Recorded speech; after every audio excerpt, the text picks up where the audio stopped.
Salut tout le monde, j'espère que vous allez bien. Aujourd'hui, j'ai décidé de vous présenter une nouvelle pierre que j'ai achetée à la boutique. Elle est disponible qu'en petite quantité, ça c'est ce qu'il me reste de disponible. Comme c'est une pierre qui est assez rare, je voulais vous présenter ses particularités.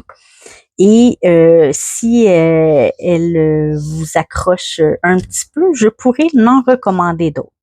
Donc, il s'agit du jasme Kambaba, qui est également connu sous le nom du jasme crocodile, qui est originaire d'Afrique, principalement du Madagascar et de l'Afrique du Sud.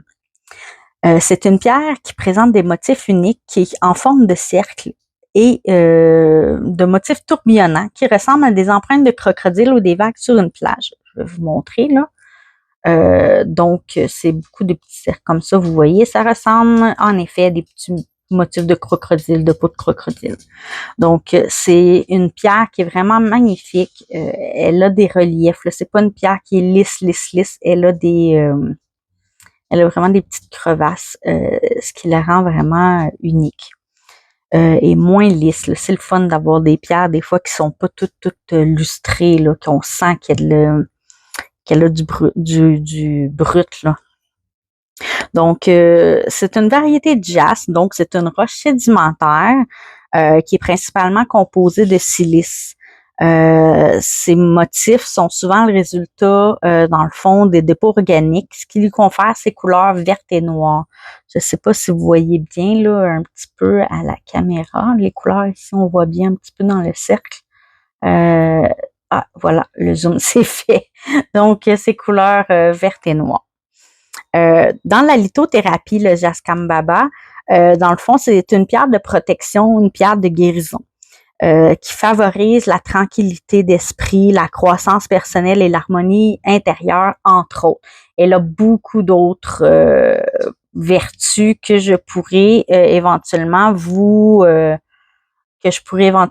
lister.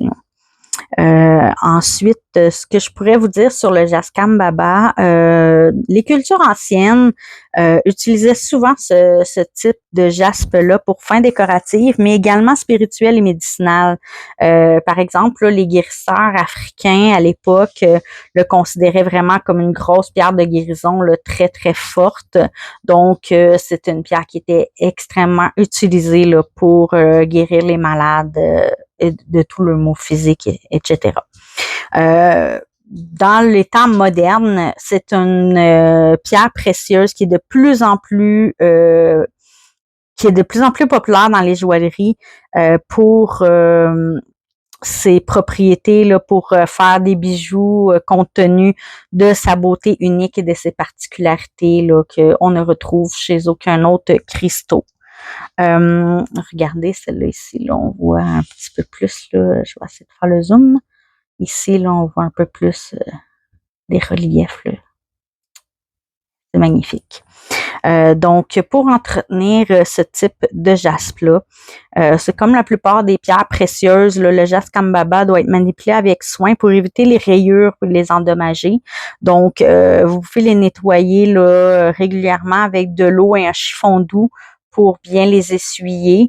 Dans le fond, c'est recommandé là, si vous voulez maintenir sa brillance là, sur les petits ronds ici là, que vous voyez, comme n'importe quel cristaux dans le fond là, quand que vous les nettoyez. Donc, c'est les principaux caractéristiques que je voulais vous parler du jasme Kambaba. Vous la retrouverez là, j'ai fait un prix spécial pour les petites sphères en boutique. Elles sont disponibles à 5$ chacune. Dépêchez-vous parce que c'est vraiment un prix pas cher pour ce type de jaspe-là. Parce que c'est un jasme qui est quand même dispendieux habituellement. Et comme c'est un nouveau produit et que je voulais vous le faire découvrir, j'ai décidé de le mettre à un prix très, très abordable. Donc, voilà. Alors, si vous avez d'autres questions, gênez-vous pas, commentez sous la vidéo dans les commentaires et ça va me faire plaisir de vous répondre. Alors, voilà, c'était le jasme Kambaba. Au revoir!